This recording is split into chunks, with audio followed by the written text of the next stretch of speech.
Bonjour tout le monde et bienvenue dans cette vidéo qui parlera des Roms. Où vivent-ils et surtout d'où viennent-ils? Les Roms sont un peuple dont l'origine est commune et qui vit principalement en Europe. Avant d'aller voir cette fameuse origine, faisons un petit tour d'Europe des populations roms. Et avant ce petit tour d'Europe, regardons certains termes. En 71, le comité international tzigane est créé et en 78, le comité décide de choisir un nom pour désigner son peuple. Ce sera Rom, ce qui veut dire homme dans leur langue. Le comité change de nom pour l'occasion et devient l'Union Romanie Internationale. Avant 78, il y a de nombreuses façons de désigner les Roms. Aujourd'hui, certains de ces termes sont à éviter, mais voir l'origine de ces noms permet de comprendre comment ont été vus ces Roms pour les Européens. Le terme le plus connu est tzigane. Tzigane en français, c'est un terme peut-être d'origine grecque, utilisé surtout dans la moitié orientale de l'Europe. On ne connaît pas trop l'origine du terme, il en existe de multiples. Un autre terme bien connu est gitan. Ce terme est une déformation de l'Égypte, venant de croyances comme quoi les Roms sont originaires d'Égypte, sans vraiment savoir ce qu'est cette Égypte.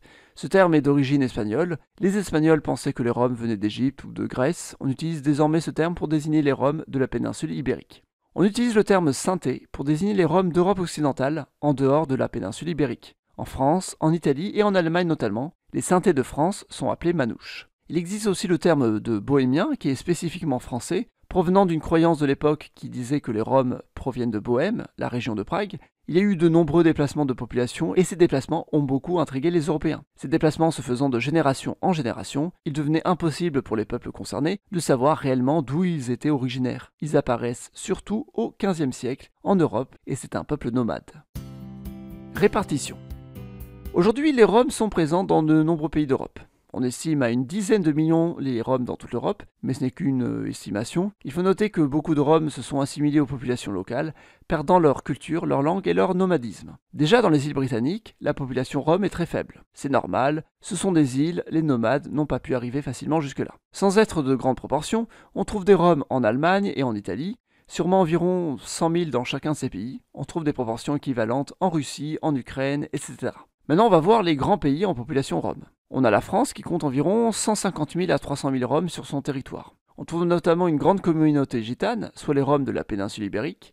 La communauté historique de France et celle des Manouches, ils sont là depuis plusieurs siècles. Dans la péninsule ibérique, on trouve la communauté gitane. En Espagne, on estime qu'il y aurait environ un demi-million de Roms, voire 1 million. Les plus grandes communautés sont situées en Andalousie. L'autre grand groupe de pays avec des Roms est celui des Balkans. De la Slovaquie à la Grèce, tous ces pays ont de grandes proportions Roms. En Bulgarie, on estime que 5% de la population est Rom. En Roumanie, la proportion est moindre, avec 3% selon les données officielles. Dans de nombreux pays des Balkans, il existe des statistiques ethniques, mais parfois les Roms préfèrent éviter de s'identifier comme Roms. En Roumanie, on utilise le terme Rom à la place de Rome. On met 2 R pour éviter la confusion avec Rome, qui ressemble à Roumanie. Les Roms seraient en nombre de 2 millions en Roumanie, ce qui en fait la plus grosse communauté européenne.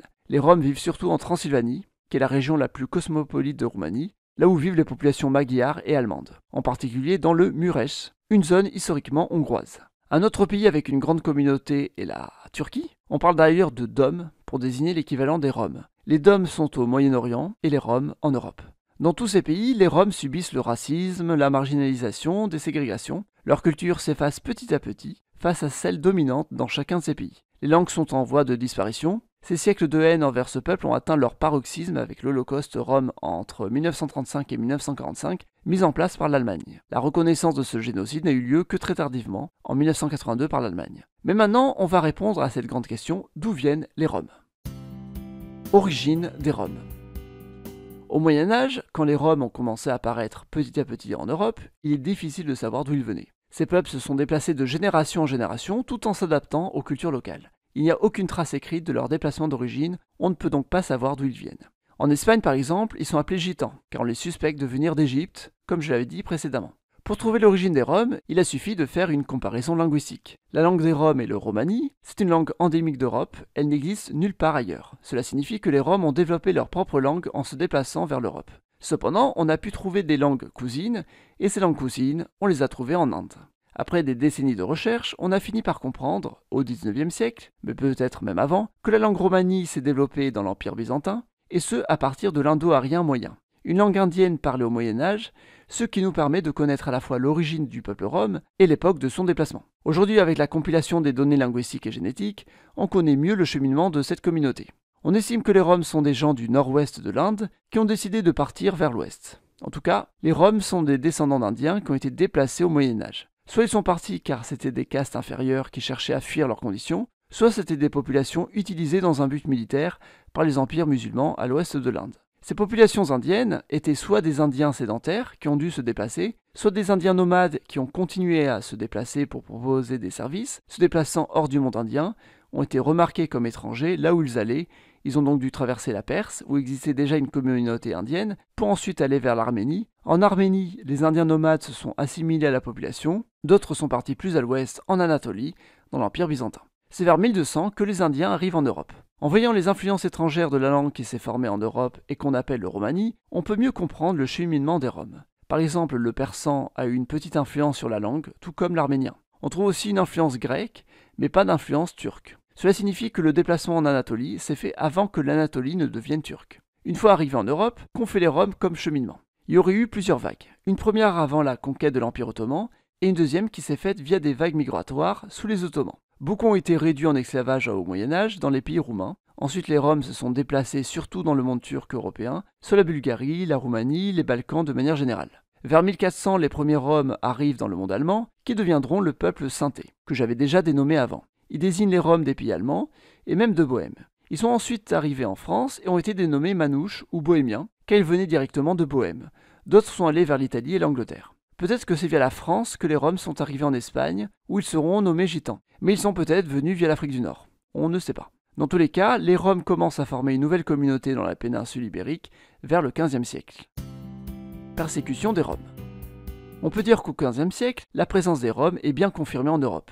Ils parlent différentes langues qui ont évolué avec l'influence des langues locales. Ils subiront très rapidement de nombreuses persécutions car considérés comme païens. Voilà pourquoi les Roms vont tous s'adapter aux religions locales. Et aujourd'hui encore, les Roms sont presque tous chrétiens en Europe. En Espagne, les Gitans sont catholiques. En Roumanie, les Roms sont orthodoxes. Dès le XVIe siècle, les persécutions s'accentuent. En Roumanie, par exemple, ils sont réduits en esclavage. En Espagne, on tente de les forcer à se sédentariser. En Angleterre, ça a été bien plus radical. Les Roms n'avaient pas le droit de venir sur le territoire, sinon ils étaient exécutés au XVIe siècle. Bref, les persécutions continuent de manière officielle dans de nombreux pays d'Europe.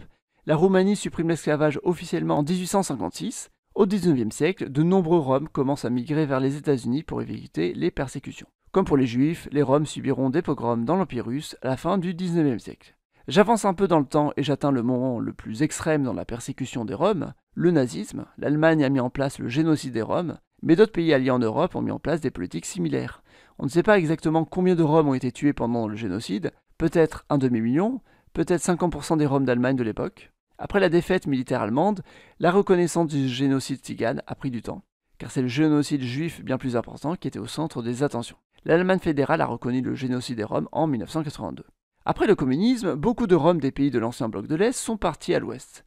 Avec l'intégration notamment de la Roumanie et de la Bulgarie dans l'Union européenne, il y a eu une grande migration de ces pays vers l'Europe de l'Ouest.